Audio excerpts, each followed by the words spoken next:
High, আসসালামু আলাইকুম। আমি সুভাষ কিচেন থেকে শোভা বলছি। এই যে আজকে নিয়ে আসলাম গরুর গোশের বিরিয়ানি। আমি বাসায় রান্না করছি, তা আপনাদের সাথে শেয়ার করলাম আর কি।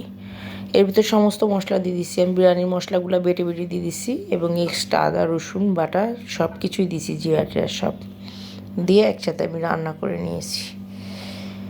এদিকে আমি আলুর দম বসিয়ে দিয়েছি পাশে, আলু ভেঙে ছোটো ছোটো করে কেটে তারপরে যে এলাচ দারচিনি সিদ্ধ দিয়ে দিছি, তেজপাতা পরে যে হয়ে গেলে ওর ভিতরে টক দিয়েছিলাম, চিনি দিয়েছিলাম, তারপর বেস্তা করে লাস্টে বেস্তার ভিতরে দিয়ে দিব।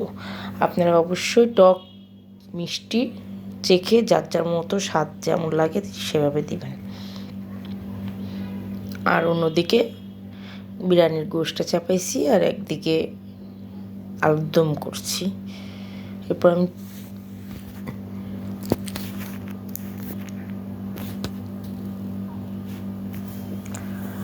চাল ধুয়ে রাখছি একদিকে, চালটা পানি ঝরানোর জন্য। পরে গোশটা হয়ে গেছে, গোশ নামিয়ে আমি ফ্রাই প্যান বসাই দিছি।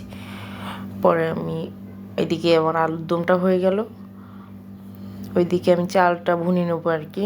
এলাচ দারচিনি তেজপাতা সব দিলাম, দিয়ে চালটা ভালো করে ভুনে নেব।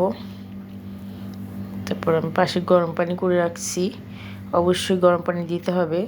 আলাদা করে বেরেস্তা করছি, কারণ বিরিয়ানিতে বেরেস্তা লাগে। বেরেস্তা ওই চাল বোনার আগে করে নিলেও হয়, কিন্তু আমি আলাদাই করলাম আর কি। পরে যে পানি মেপে দিয়েছি, যে পরিমাণ চাল হবে তার ডবল পানি হবে, কিন্তু গোশের যে পরিমাণ ঝোল থাকবে তা হিসাব করে আবার পানি দিতে হবে। কাঁচামরিচগুলো দিয়ে দিছি, স্বাদ মতো লবণ দিবেন, চিনি দেবেন। চিনি স্বাদ বাড়াবে, ব্যালেন্স করবে, প্লাস চালটা ঝরঝরা হবে আর কি, ভাতটা ঝরঝরা হবে।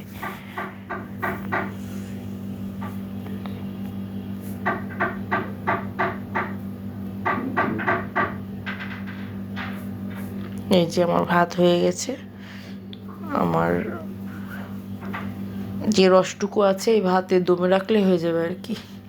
আমি আঁচটা কমাই দিছি, দিয়ে বসাই দিছি, পরে মাঝে মধ্যে উল্টা পাল্টা দিব।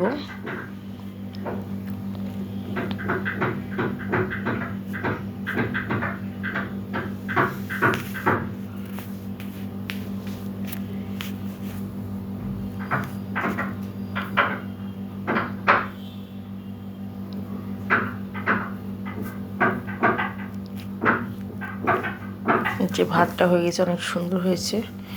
আপনারা সবাই চেষ্টা করে দেখবেন আর কি, আমার পেজটা ঘুরে আসবেন।